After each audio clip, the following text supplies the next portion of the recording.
Deep in the Austrian Alps, the village of Kreisberg holds a dark secret that has haunted its residents for nearly 4 decades.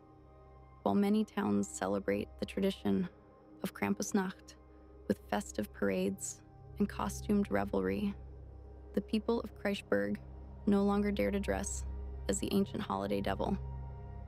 What happened in December 1985 transformed their celebration from folklore into nightmare. Police records from that winter tell a peculiar tale. On December 5th, as the village prepared for their annual Krampuslauf festival, the local authorities received multiple reports of an unusually large figure moving through the narrow streets. Witnesses described it as far too tall to be one of the local men in traditional Krampus costume, though most dismissed these sightings as excitement over the upcoming festivities. Maria Weber, now in her 80s, but then the owner of the village's only bakery, provided one of the most detailed accounts. "The thing I saw that night," she testified, "moved like no man in a costume could. Its horns left gouges in the stone walls of buildings, too high for any person to reach. The marks are still there today, though the town council tries to cover them with paint each spring." The festival began at sundown as planned. Locals gathered in the town square, drinking mulled wine and watching the traditional procession of masked figures. But as the evening progressed, something changed. Multiple witnesses reported a sulfurous smell growing stronger as temperatures dropped far below seasonal norms. Around 10 p.m., several parents noticed their children had gone missing. Initially, no one was alarmed. Children often played hide and seek during the festivities, but as midnight approached, 3 children remained unaccounted for. Thomas Huber, age 10, Maria Gruber, age 12, and Stefan Wagner, age 9. The official police report documents what happened next. Officers Johannes Müller and Franz Ackermann were first on the scene at the Huber residence. They found the boy's bedroom window wide open, despite the freezing temperature. Deep claw marks scored the windowsill and walls.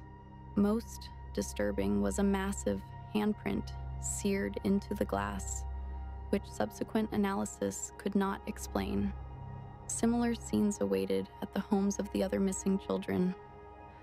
The search lasted for weeks. Alpine rescue teams combed the mountains.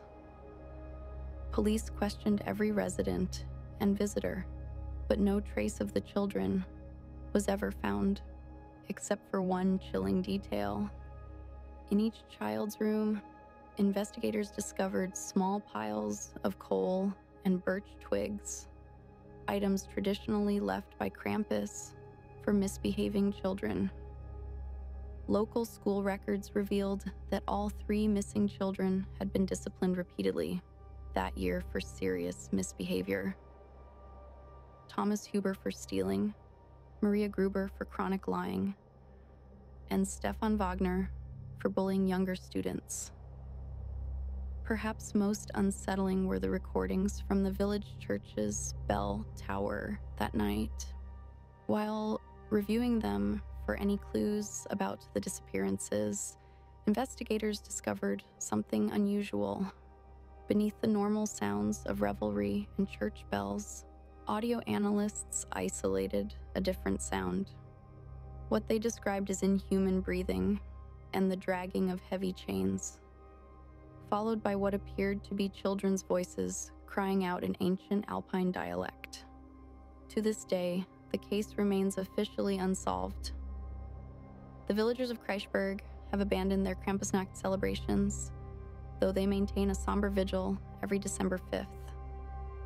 Local officials insist the disappearances must have had a human culprit, yet no one has ever been charged.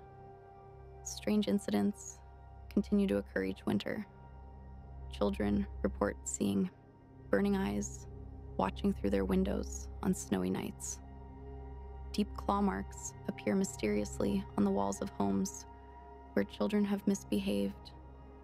And every year, just before St. Nicholas Day, 3 small piles of coal appear on the steps of the village church. Most telling is how the village's current generation of parents handle the holiday season. They no longer need to warn their children to behave. The empty chairs at the Huber, Gruber, and Wagner family tables serve as reminder enough. In Kreisberg, they know that some ancient traditions carry consequences far more real than any fairy tale could convey. For as the village's eldest residents will tell you, Krampus doesn't need a costume or a parade. He comes when children forget the old ways, when they think the rules don't apply to them. And his punishment is far more permanent than a simple lump of coal. This is Shaded Girl.